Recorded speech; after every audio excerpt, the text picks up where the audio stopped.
This is a Contemporary Chinese Revised Edition, Volume 2, Lesson 9, Words and Expressions, Part 1. Our first word is house, 房子. 房子 is a generic word for a house, as in the way we understand a house, so a freestanding house. But in China, many houses, so to speak, or many 房子, I should say, are actually what we would consider to be apartments. So it's a generic word that covers both a freestanding house, the way we understand it, and an apartment. Then there is the actual word for apartment, which is 公寓. 公寓. So if you wanted to be specific, then you would use 公寓, and that would not be understood as being a freestanding house the way we understand that. The measure word for both 房子 and 公寓 is 套. 套. As it says here, it's a set of, and so it can be used in that sense of being a set of something for other items. So for example, it's a set of crockery, for example, plates, bowls, that sort of thing. 一套餐具, so it's a set in that sense. But it's also, if you think about it, if you think of an apartment or a house, generally it's made up of a number of different rooms with different functions. So in a sense, there's a set of rooms that go to make up a house or apartment. So 一套房子, 一套公寓. The next one is to rent out, 出租, 出租. Now, as it says here, 租 means to rent, and in a sense, the Chinese expression is not that different from the English expression, except that the order is reversed. So they say out rent. 出 meaning, as we think we already know, to go out, and 租 is to rent. So 出租房子, to rent out an apartment or a house. And if you wanted to say that, you know, I want to rent a house or an apartment, 我想租房子, 我想租公寓. So 租 to rent is used that way. In the process of renting, then we may be required to fill out some kind of paperwork, and it may take the form of a contract, and that in Chinese is 合同. 合同. And if you look at the characters that go to make up the word, 合 means to bring together, and in some cases to join together, and 同 we've learned in a number of words, one of which is 同学. 同学 meaning a classmate, so somebody who's studying the same thing as us. And so if you think about a contract, the idea of a contract clearly is to, you know, bring two parties together and to come to some kind of common agreement. So that's the word for a contract, and it's a noun, it's not a verb. It can't be used as a verb. In other words, to contract somebody, that's a different word. And when we want to formalize the contract, what we need to do is to 签, 签, to sign or to write. So 签合同, 签合同, meaning to sign a contract. This word's actually kind of handy for me as well, because when we have our computer labs on Chinese Island, and I send around the attendance sheets, in the past I've actually used this word to ask you, have you signed the sheet? But because we haven't learned it before, of course, not everyone understood that. So now, in the final computer lab, if I ask you, 你签了吗? 你签了吗? I'm asking, have you signed the attendance sheet? So it's a handy word to know. So our next word is to pay, a verb, 付. 付. And we've actually come across this word before on Chinese Island when you've been asked to pay for things. So at the farmers market in first semester, at the medical clinic, in second semester, and at the railway station in second semester, this word has come up when it was time to pay for something. So there is a 2-character version of this, which is the sort of the more, I guess, generic expression. I'll just get my Chinese character input going. And this is, I think, what we've been asked in the, been asked to do in the Chinese island lessons. And the more generic expression, I'll just take a minute for that to come up, is 付钱, 付钱, which means literally to pay money, but it means it's a general expression to pay for something. So 付 on its own can then be joined together with other words like, in this case, 押金, deposit, 押金. And so the ya, I guess, means to some degree to place something in the holdings of someone else that they hold for you until such point as whatever conditions have been met, and that it can be given back to you. Jin, of course, we know means gold, but it's also a term for a very general term for money as well. And one of the expressions, one of the other expressions that we've come across in our Chinese island lessons, so in the medical clinic, at one point we were asked to 付药费, 付药费, which means to pay the fee for the medicine that the doctor prescribed for us in that lesson in the medical clinic. 付药费, 付药费. The other one that we learned in that lesson was 付挂号费, 挂号费, which means to pay the hospital registration fee. So we've come across the word 付 before, and so now we have another noun that we can use after 付. And in the case of accommodation, it is 付押金.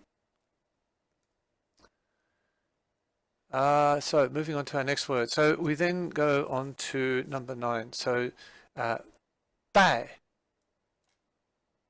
带, to take, bring, or carry. And this word will actually provide us with a really good example of the grammar in this lesson. So for example, if we wanted to say to take, we need to add something to 带. So if we wanted to say to take, we would need to say 带去. But if we wanted to say to bring, we would say 带来. So we're adding what's called the directional complement, 去 and 来, after the verb. And it gives us that sense of direction. But if you look in English, we actually use 2 completely separate, seemingly unrelated words. And then 带 can mean carry in the sense of literally, have the thing on you. It's not so much carry in the sense of, picking something up and carrying it. We're actually going to look at a word in a moment which has some of that connotation. 带 just literally means to have something with you or on you. So it's carry in that sense. So the word that actually means to physically carry something is 搬. Now it's not even necessarily so much carry as it says here, it means to move. And it means, for example, to move, let's say, the television from one place to another. So it's physically moving an object. So you might say, 搬电视机, 电视机, which appears down here. 电视机. And for example, just to give you a really sort of general example, 从这儿搬到那儿, to move it from here to there. 搬 So ban in that sense is the moving of physical objects from one place to another, and it's also used together in the expression to move house. I just got to check if this is going to be on the screen or not, so I might put it over here. And we have 搬家, 搬家. I'll put that down one line. 搬家. So 搬家 means to move house. And so when you think about moving house, more often than not, you're taking things from objects in one place that you live and moving it to another place, as well as moving yourself as well. So that's called 搬家. So 搬 is to move or to carry, in a sense, objects from one place to another.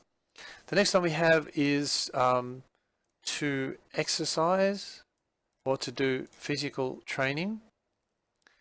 And that is 锻炼. 锻炼. Now, it can mean exercise in the sense of physical training.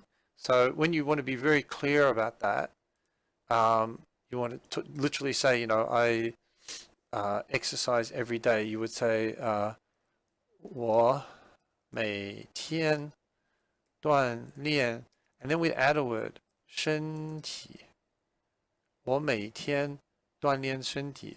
So by adding 身体 at the end, meaning one's body, so 锻炼身体 altogether means literally to do physical exercise. So that's one way you can express that meaning very clearly. But you can also exercise in another sense. So for example, you can say 我想锻炼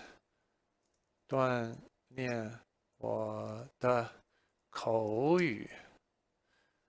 So in that sense, it means, in a sense, to practice one's spoken language.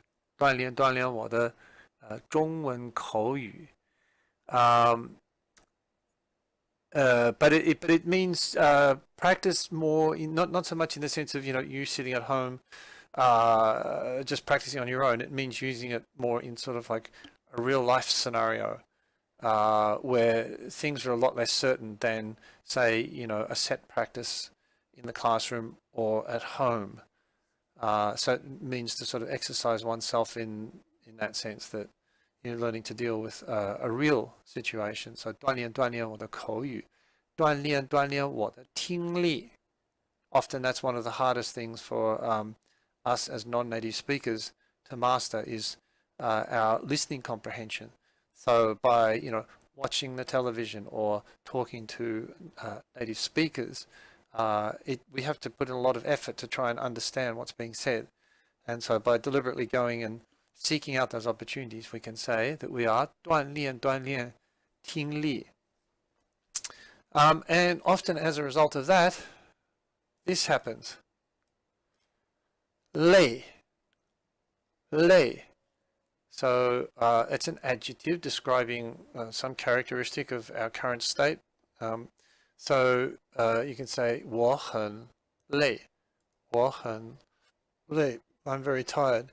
And if we want to express a very, I guess, extreme degree of tiredness, we can use a word that we've learned a couple of lessons earlier and say 我累死了. 累死了. That's a very common use of 死了 to express an extreme degree of. 我累死了. So moving on, we now have the next word, 楼. 楼, building, story, or floor. And I'm fairly sure that we've come across this definitely before on Chinese Island when we did the medical clinic lesson, because the medical clinic was in the 高楼里. 高楼里. That was what the seller of the corn and the tea eggs would have said to you if you had asked 高楼里. Actually, let me put the 在 in there. We need to stay in the habit of doing that. 在高楼里. Now, 高楼 in this case means tall building. So there, lo means building. If I said, for example, you know, 1号楼, then that would mean building number 1. So there it's clearly building, not floor or story. But if I said 1楼, that means floor number 1. So the main difference there is the 号 being included, so therefore it means building, and not being included, therefore it means floor. The other word that I think we've come across for floor is 层. So you can use either 楼 or 层, and sometimes they put the two together. If they want to say there are many floors in this building, they might say 有很多楼层. So they put the two together. To go up the floors in a tall building, in a 高楼, often we need to take the 电梯. So that literally, if you look at the characters involved, means electric stairs. T is a stair or a step, and that's electric stair. Now, I don't know about anyone else, but in my mind for a long time, I actually confused the meaning of 电梯 with something else. I thought because it was electric steps or electric stairs, it meant escalator. But in fact, it doesn't. It means elevator, which is, you know, literally the box that you stand in to go up. If you mean escalator, it's 电楼梯. Oops, sorry, that first character's wrong. 电楼梯, and that means, if I can get back to there, that's our escalator. So the two words are very close, and I used to always get them mixed up very often. So 电梯 is elevator, and 电楼梯 is escalator.